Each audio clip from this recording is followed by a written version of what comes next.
फूलों के रंग दिल की कलम से ये जाम है तू तेरा किस पे होगा किसी दिन ये फैसला। नमस्कार दोस्तों, वेलकम टू सिंगिंग इमोशन। दोस्तों, आज का वीडियो जरा अलग होने वाला है।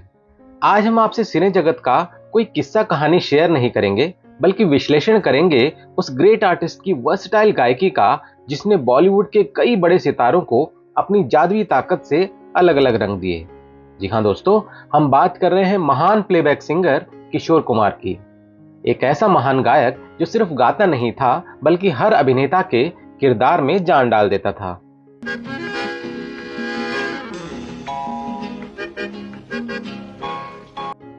लेकिन सवाल यह है कि आखिर किशोर दा ऐसा क्या करते थे कि उनकी आवाज हर एक्टर पर परफेक्टली फिट हो जाती थी। आज हम बॉलीवुड के 3 सुपरस्टार्स देवानंद, राजेश खन्ना और अमिताभ बच्चन के लिए गाए उनके गीतों द्वारा उनकी गायन शैली का अध्ययन करेंगे और यह रहस्य जानने की कोशिश करेंगे कि कैसे इन तीनों ही स्टार्स पर उनकी आवाज ऐसे फिट बैठती थी मानो कि वही गा रहे हों। तो तैयार हो जाइए एक म्यूजिकल सफर के लिए, और चैनल पर नए हैं तो हमें सब्सक्राइब करना न भूलें। आप देख रहे हैं आपका favourite YouTube channel singing emotion.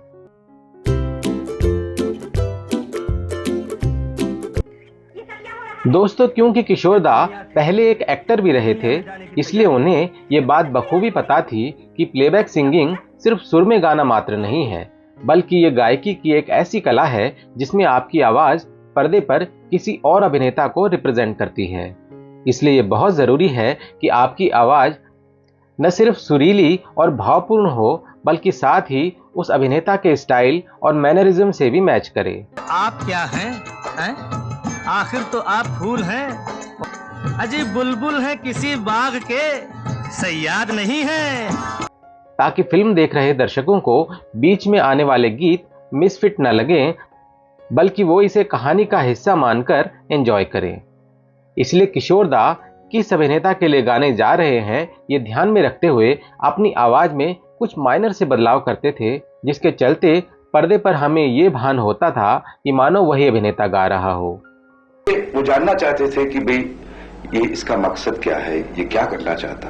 तो जब बाद में मुझे पता चला कि ये मुझे स्टडी कर रहे थे कि इसके मैनरिज्म क्या है, ये किस तरह से बातचीत करता है। तो जब मैंने आराधना का पहला गाना सुना, मेरे सपनों की रानी कब आओगी तुम, तो ऐसे लगा जैसे राजेश खन्ना खुद गा। तो चलिए एक एक करके अलग अलग स्टाइल और वॉइस वाले इन तीनों अभिनेताओं के लिए उनके गाए गीतों को सुनकर पता लगाते हैं कि उनकी आवाज के जादू के पीछे क्या राज था। सबसे पहले बात करते हैं स्टाइलिश और एनर्जेटिक देवानंद साहब की। फ्रेंड्स, हमारा मानना है कि किशोर दा की नेचुरल वॉइस सबसे ज्यादा देव साहब के ही करीब थी। तो आवाज में बहुत ज्यादा वेरिएशन न करते हुए उन्हें सिर्फ देव साहब के अंदाज, शरारत और तेजी से बोलने की उनके स्टाइल को ध्यान में रखना पड़ता था। वाला जबकि देता पूरा छप्पर फाड़ के देता, नंग धड़ंग मलंग जनों को दूरबीन से ताड़ के देता। एक बार देव साहब ने एक इंटरव्यू में बताया था कि किशोर गाने से पहले मुझसे पूछता था कि मुझे गाने में क्या चाहिए, तो मैं बस उसे इतना कह देता था कि तुम बस मुझे ध्यान में रखकर गाना, और वो ऐसा ही करता था, और मैं फिर उसी के हिसाब से एक्ट करता था, और हमारे बीच में कमाल की केमिस्ट्री थी। होगा यूं नशा जो तैयार, होगा यूं नशा जो तैयार। Sure, you identify his voice with Devanand and vice versa. And I remember the very first good song I sang in a film was in a Bombay Talkies picture called Ziddi, and that was his first song that he ever sang in his life. And somehow I think, and also he's an actor. When he sings a song, he acts it out. And he knows he's singing for Dev, so that made all the difference. And then later on he started singing for a lot of other people. कई गीतों में किशोर दा ने देव साहब के लिए अपनी आवाज को थोड़ा सॉफ्ट, चुलबुला और मस्ती भरा बनाया। जैसे ख्वाब हो तुम या कोई हकीकत गीत में उनकी आवाज में एक ड्रीमी सॉफ्टनेस थी, जो देव साहब के रोमांटिक अंदाज को सूट करती थी। ख्वाब हो तुम या कोई हकीकत, कौन हो तुम बतलाओ। फिर तीन देवियां के ही एक और गीत में उनकी आवाज में शरारत और जोश था। किशोरदा अपनी पिच को ऊंचा रखते थे और बोलों को तेजी से गाते थे ताकि देव साहब की तेज तर्रार और चार्मिंग पर्सनैलिटी स्क्रीन पर उभर कर आए। उनकी गायकी में एक आजादी थी जो देव साहब के बिंदास स्टाइल से मेल खाती थी। यार मेरी तुम भी हो घूंघट तो जरा ओढ़ो। इसके अलावा गाने के बीच में किशोरदा कभी लाफ्टर या कभी कुछ ऐसी हरकतें ऐड करते थे जो देव साहब के स्टाइल से मेल खाती थी। हमने बहुत तुझको छुप छुप के दे की रेखा हो काजल की रेखा बनी लक्ष्मण।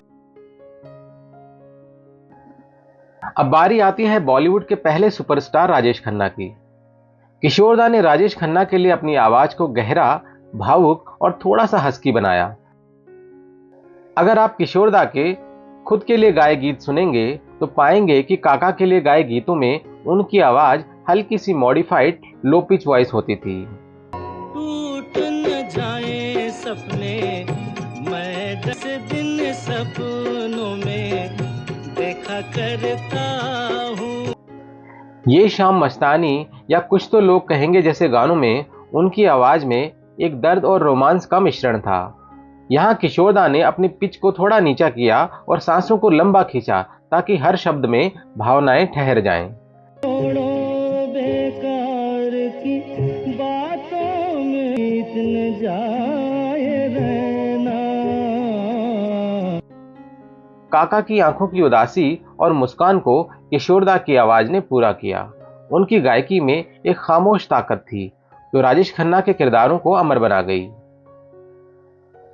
और फिर आए angry young man Amitabh Bachchan. किशोरदा ने बिग बी के लिए अपनी आवाज को डीप, ताकतवर, दमदार और रफ बनाया। मैं हूँ डॉन, मैं हूँ डॉन, मैं हूँ डॉन। अब 1975 के इस रोमांटिक गीत में किशोरदा की डीप और हैवी वॉइस को सुनिए। मैं प्यासा तुम सावन धड़कन होना। अगर आपको लगता है कि किशोरदा की आवाज वक्त के साथ ही भारी हो गई होगी तो आप गलत हैं। अब जरा उसी साल राजेश खन्ना के लिए गाए किशोरदा के इस गीत को सुनिए। मिलेंगे तो तुम मिलेंगे तो सब लोग देखेंगे। और फिर से लगभग इसी दौरान अमित जी के लिए गाया गया किशोरदा का ये गीत सुनिए। आदमी जो कहता है, आदमी जो जिंदगी भर वो सदाएं पीछा करती है। उम्मीद है आपको अंदाजा लग गया होगा कि किशोरदा अपनी आवाज के साथ क्या एक्सपेरिमेंट कर रहे थे। अमित जी के लिए किशोरदा ने अपनी पिच को ऊर्जावान रखा और बोलों को तेज तर्रार तरीके से गाया ताकि अमिताभ की स्क्रीन प्रेजेंस और गुस्से को बढ़ावा मिले। उनकी आवाज में एक रॉ एनर्जी थी जो बिग बी के एक्शन और ड्रामा से परफेक्टली मैच करती थी। तेरा किस पे चला वो घड़ी आएगी आएगी जाना। तो दोस्तों, किशोरदा का जादू था उनकी आवाज की फ्लेक्सिबिलिटी। वो अपनी वॉइस की पिच, टोन और गायन की रफ्तार को हर अभिनेता के हिसाब से ढाल लेते थे। देवानंद के लिए हल्कापन, राजेश खन्ना के लिए गहराई और अमिताभ के लिए ताकत, ये सब उनकी मेहनत और प्रतिभा का कमाल था। वो सिर्फ गायक नहीं बल्कि एक एक्टर की आत्मा को समझने वाले जादूगर थे। दोस्तों, किशोरदा की आवाज संगीत जगत के लिए एक ऐसी विरासत है जो आज भी हमारे दिलों में गूंजती है। क्या आपको लगता है कि कोई दूसरा गायक इतनी आसानी से अलग अलग सितारों के लिए अपनी आवाज को ढाल सकता था या गाने में इस तरह के इनोवेटिव एक्सपेरिमेंट्स कर सकता था? फिल्म की सिचुएशन और अभिनेता को ध्यान में रखकर अपनी आवाज में कैसे वेरिएशन लाया जाता है, ये आज की पीढ़ी के युवा गायकों को किशोरदा से सीखना चाहिए। मुझसे ही छल किया न तूने आप चला है तू औरों की क्यों हो गई। तो दोस्तों, उम्मीद है किशोरदा की वर्सेटाइल सिंगिंग को डिकोड करता हमारा आज का वीडियो आपको पसंद आया होगा। नीचे कमेंट में हमें बताइए कि किशोरदा की नेचुरल वॉइस किस एक्टर से सबसे ज्यादा मिलती थी और आपको किस एक्टर के लिए किशोर दा के गाए गीत सबसे ज्यादा पसंद हैं। और ये वीडियो आपको पसंद आया हो तो इसे लाइक और शेयर करना ना भूलें। अगर आपको ऐसे और म्यूजिकल सफर पसंद हैं तो सब्सक्राइब कर लीजिए हमारे चैनल को और बेल आइकन दबाना ना भूलें। मिलते हैं अगली वीडियो में, तब तक जिंदगी एक सफर है सुहाना। गुनगुनाते रहिए। Thank you for watching.